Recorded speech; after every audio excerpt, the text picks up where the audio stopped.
You were supposed to register immediately upon doing the 3 days as a condition. When did she do the 3 days, please? Right here, the judge is laser focused on deadlines. Court orders aren't suggestions, they're conditions. When you get out on probation, the clock starts ticking immediately. Quick question. Do you think probation officers sometimes make things more confusing, or is this just an excuse? September 20th is when she went in, and that Monday, I think you reinstated her, Judge. Yes, Judge, it was September 20th. She was released on when, the 21st? The 23rd. 23rd is when she was released. Released the 23rd. She was supposed to register immediately, starting the IOP. And what day did she register? Yesterday.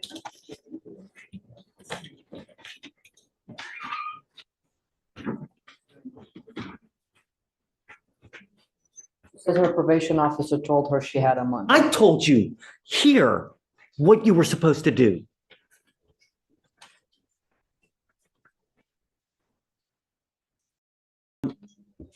I'm tired of playing this game, Andrea. At least she's registered. It's like, when this is what happens when you're too nice.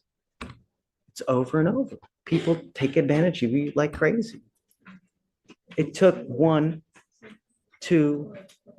4 weeks to register for a treatment program when it was supposed to happen instantly.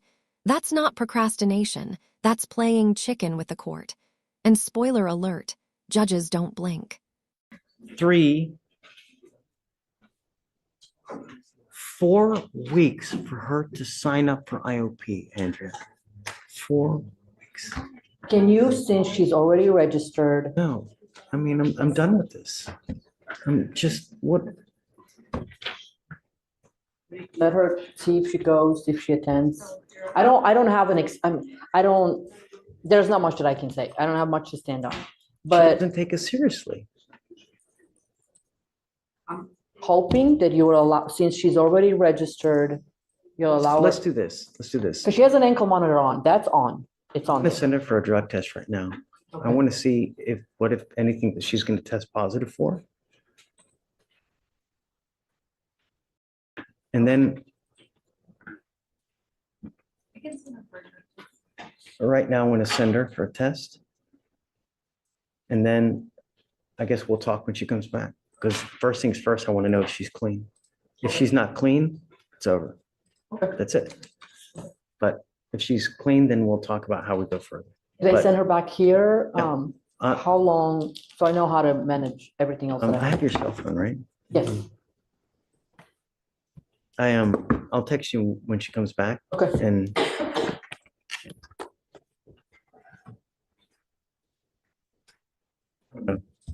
I don't know. Just take a seat for me a minute. Thank you, Judge. Thanks, Andrew. Approach to Ms. Ramirez. Absolutely. Notice the ankle monitor and surprise drug test move. That's a classic accountability check. Judges use these tools when trust is thin. It's not about punishment, it's about proof. And if she fails this test, case closed.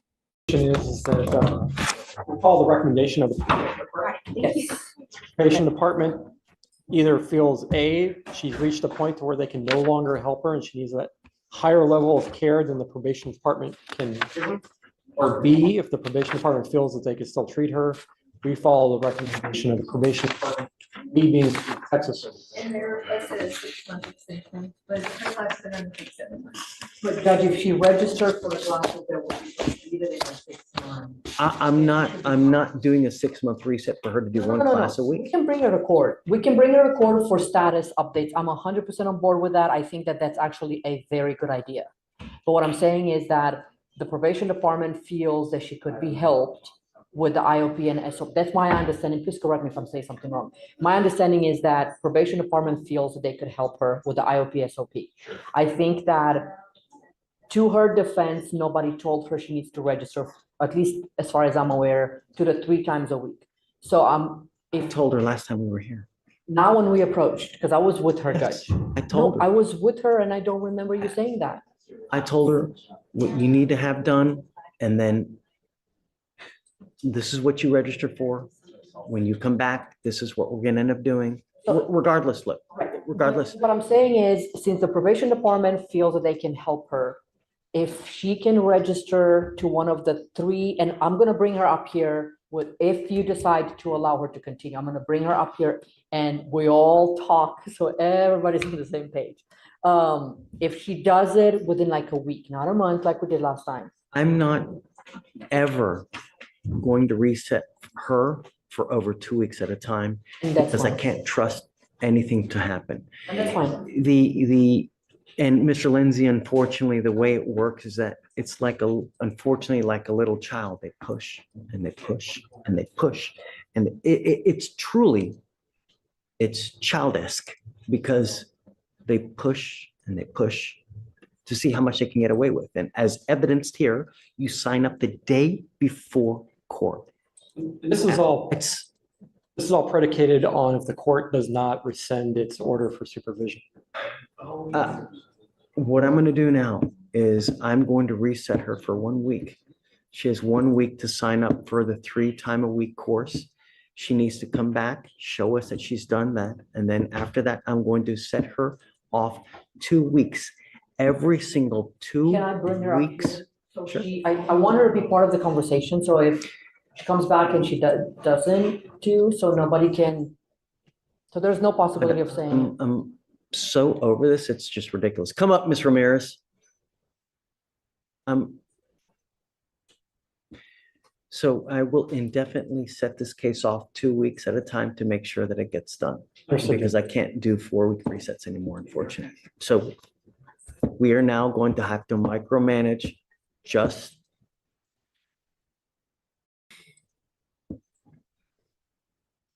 I don't think that this is right. And I don't think that this is fair because it really spits in the face of every single person who does a good job with this program. And what you're doing now is not what this program is designed to do. And it really violates the spirit because this is a program that's supposed to teach you right and wrong, teach you how to act in the free world. And you've done everything against that. I mean, for you to sign up for the class 1 day before court, it's just, it hurts. And it's shameful.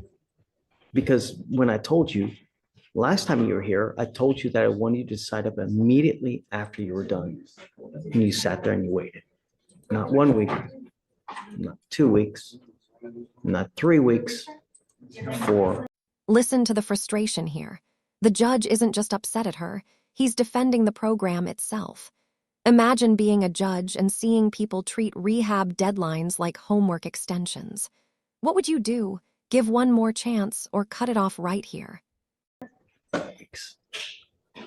Oh, person's calling back. So now you've shown me that I can't do long resets on your case. So if you fail one more time, if you ever fail to attend a meeting, if you ever fail to whatever you need to do, you will be out of this program. I will not do this again, and I will immediately set your case for trial. You have 1 week to sign up for the class that's 3 times a week. And thereafter, you will get 2-week resets every single time to show me that you have attended this class 3 times a week.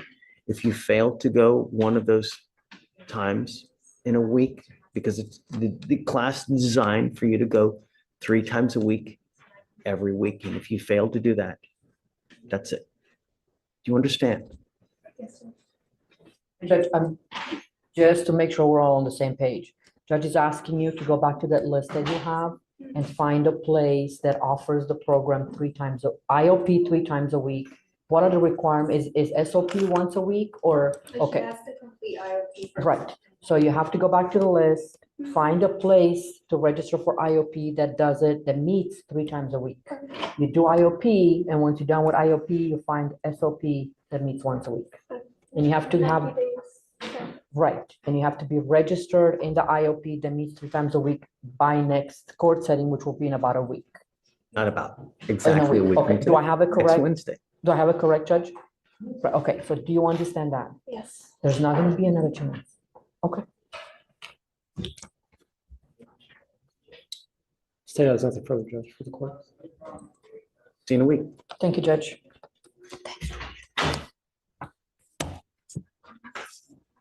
Morning, Mr. Dunham.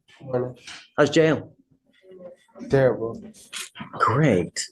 That makes me happy. Because you got to understand, the worse of an experience you have, the higher likelihood when you do eventually get out, you'll think, if I do this, what's going to happen? If I say this, what's going to happen? Because that is the most important thing. You got to understand, we value public safety. It's really, really important to us. So you're here now because it looks like you picked up a case out of state and you want me to set you a bond. Is this right? Yes, sir.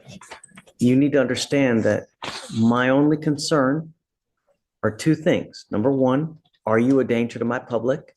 And number two, if we set you a bond, are you going to go back to the jurisdiction that you wanted from? Yes, sir. Those are the two things that I'm concerned about. So what's he wanted for out of state? He's wanted out of South Carolina for robbery. Robbery? Yes, Judge. State would be opposed to a bond. He's currently has an open case of engaging in organized criminal activity. New defendant, new drama. This one's not about missed classes, it's about robbery and organized crime. Notice how quickly the stakes escalate when public safety enters the picture. This is where bond decisions get brutal.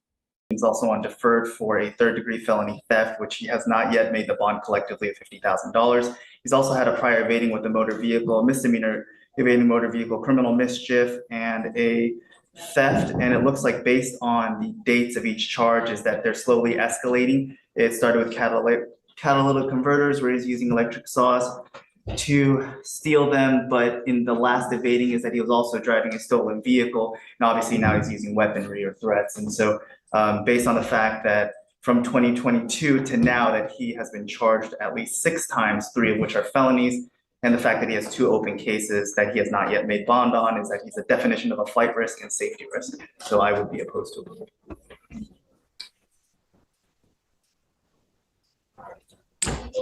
Judge, Mr. Denham is requesting a bond because he has finals on Monday. Finals? Is a sophomore, major in nursing at Southern University in Baton Rouge. Are you really in school? Really? But you're in Houston. You have finals on Monday? No, I came right in this. Oh. Keep it down, please. I'm going to read something to you real quick, okay? And this is from what I'm reading now. This is from the magistrate. Motion for bond conditions, Harris County, none. Defendant has a hold. 10/16/24. Officers conduct an undercover sting crime suppression operation to catch suspects who are engaged in organized criminal activity, bank juggings. Officers use bait victims, undercover officers posing as bank customers, and bait vehicles. 3 suspect co-defendants, DeLeon Dunham, Messiah DeLeon Dunham, and Treventi DeMarcus Hilliard attempt a bank jugging on 1 bait car, but are unable to break the window.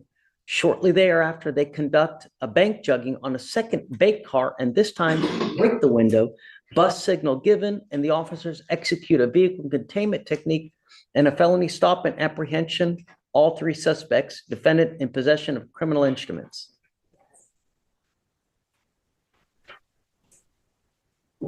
You're on probation for a 3rd-degree felony. You have an open robbery out of a different state. Let me ask you again. Do you really want me to set you a bond? I was just asking if it was possible.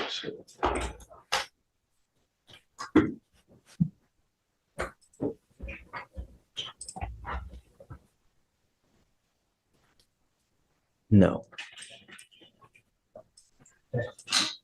You got to understand, at some point, We really, really value our public safety. Mr. Dunham, we are going to do everything in our power to protect it. And if I give you a bond, you may very well pick up did you say 6? How many charges? Well, total in the course of the last 2.5 some odd years. 6? 6. Sometimes we have to protect people from themselves because of their own stuff.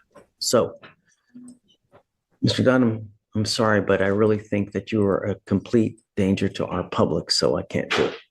All right. I'm sorry.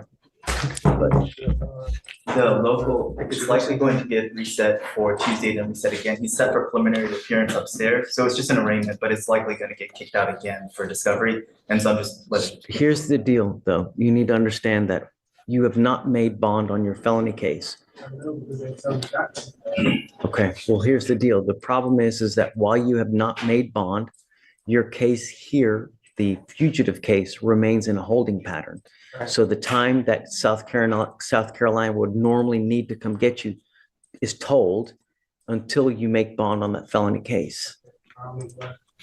The other thing is that you're also on, Dave, where was he on felony probation from? On deferred adjudication out of the 338th District Court for a 3rd-degree felony theft. I wonder why I can't even see that.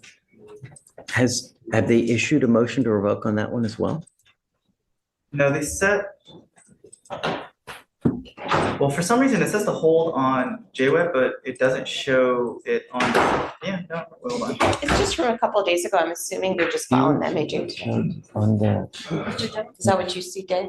Oh, you're right. They haven't filed the MAJ yet, but I can't see the processing queue in the 338. So if So- they file it, it'll be this weekend. at some point, they're also probably going to issue another warrant for your arrest because of all these cases now, because you're on probation. So at that point, you'll also probably have to set a bond on that one, or they may not set a bond. I don't know. Right.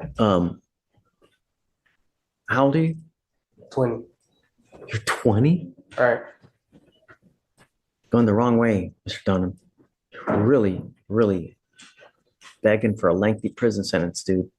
That's it. Okay. Thank you, Judge. Thanks. Thanks, Judge.